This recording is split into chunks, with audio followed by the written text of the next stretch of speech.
governo de assediadores. Um governo que pratica assédio contra as populações indígenas, terras indígenas, contra a Amazônia, contra os direitos sociais, contra os trabalhadores. Assédio também contra as mulheres. Esta semana, um dos personagens mais próximos da família Bolsonaro, o presidente da Caixa Econômica Federal, Pedro Guimarães, se demitiu depois de graves denúncias de assédio sexual praticado por ele, o presidente, contra funcionárias. Bom, elas foram ao Ministério Público para dizer que, principalmente em viagens pelo Brasil, o presidente da Caixa escolhia a dedo as funcionárias que iriam compor a comitiva e durante estas viagens, em várias oportunidades, dizem elas, ele cometeu assédio sexual. Bom, vários tipos de episódios. Convidava as funcionárias para irem à sauna com ele, para irem à piscina, tocava em partes dos corpos das funcionárias, chegou a chamar uma delas para, durante a noite, levar o carregador de celular no quarto em que ele estava hospedado no hotel e quando abriu a porta, estava só com roupa de baixo, cueca. As mulheres dizem que demoraram para denunciar porque havia claramente o recado de que se denunciar, se abrir o bico, a sua vida profissional fica prejudicada. Então, um personagem lamentável, mas que combina bastante com esse governo que parece detestar as mulheres. O Bolsonaro, desde a campanha, tem um discurso anti-mulher. Não gosta. Está sempre cercado por homens. Bom, depois vazaram áudios também em que o Pedro Guimarães praticava assédio moral contra funcionários na própria sede da Caixa, em reuniões, palavrões, intimidações. Vamos acompanhar alguns desses áudios. Pessoalmente, aprovação. Ah, mas o vice-presidente manda todo mundo tomar no. Não é aceitável. E de novo, a opinião de vocês, que eu que mando. Então eu não estou perguntando, isso aqui não é uma democracia. É a minha decisão. Vocês são malucos. Que vocês só têm a perder. Cara, são malucos. Não tem que ligar pra ninguém. Se eu não dei o ok, não deu o ok, acabou. É não. Por que vocês vão tomar o risco de perder a função, cara? Por uma coisa que eu não autorizei. Quem for responsável vai deixar de ser ou vice-presidente, ou diretor, ou superintendente nacional, ou gerente nacional. Então, Celso, é pra você essa. O Vreca... Eu quero isso no detalhe, eu quero os CPFs de todo mundo. Bom, Pedro Guimarães não é qualquer personagem.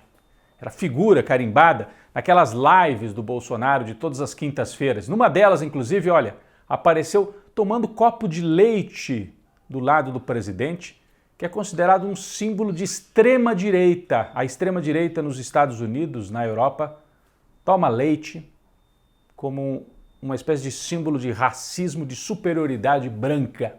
E ele participou desta cena.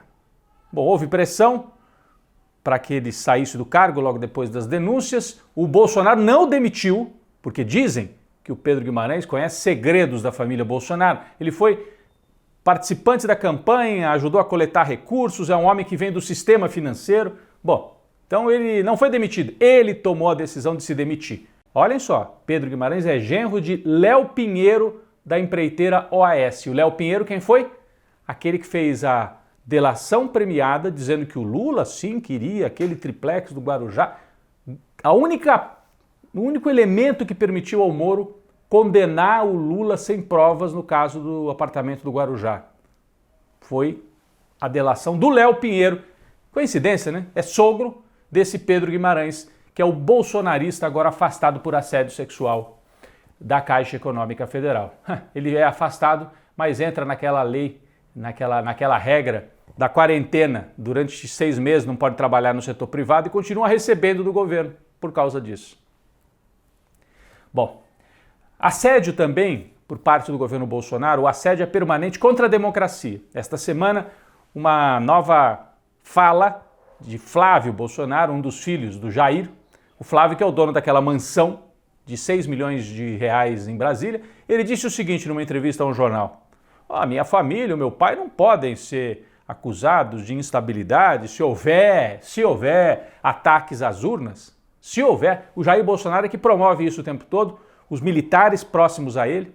ficam o tempo todo fustigando, e o Flávio Bolsonaro falou, a gente não pode fazer nada, se alguém atacar não é culpa nossa. Veja, também nos Estados Unidos, aquilo que aconteceu lá, do pessoal que atacou o Capitólio, o Trump não tinha nem responsabilidade por aquilo. Bom, falou isso, Alexandre Moraes, que é o ministro do Supremo que tem feito o enfrentamento com a família Bolsonaro, diz, olha, podem fazer gritaria que for, quem for eleito em outubro, toma posse e acabou. Mas só que o Flávio Bolsonaro se deu mal, porque ele deu até o exemplo do Trump e justamente nesta semana surgiu uma testemunha nas investigações lá nos Estados Unidos, mostrando que o Donald Trump se envolveu diretamente naquela balbúrdia, naquele ataque à democracia nos Estados Unidos. Ele, inclusive, queria ir ao ato onde houve essa invasão ao prédio do Congresso Nacional, do Congresso lá dos Estados Unidos, para que não fosse oficializada a vitória do Biden. O Trump queria ir, os assessores tiveram que contê-lo. E ele usou força física, chegou a pegar no volante do carro e tentar agredir os funcionários que ele falou, eu quero ir lá. Ele queria comandar a invasão pessoalmente. Então, é um arruaceiro, um parceiro do Bolsonaro. Se o Trump fez isso nos Estados Unidos, sem ter apoio de exército e polícia, imagine o que o Bolsonaro pode fazer aqui no Brasil. Nós temos que estar preparados. Agora, o Trump está sob risco de ser preso, hein, quando terminar essa investigação, essa CPI lá nos Estados Unidos. O Bolsonaro aqui no Brasil parece ter esse pesadelo também. Será que eu vou preso?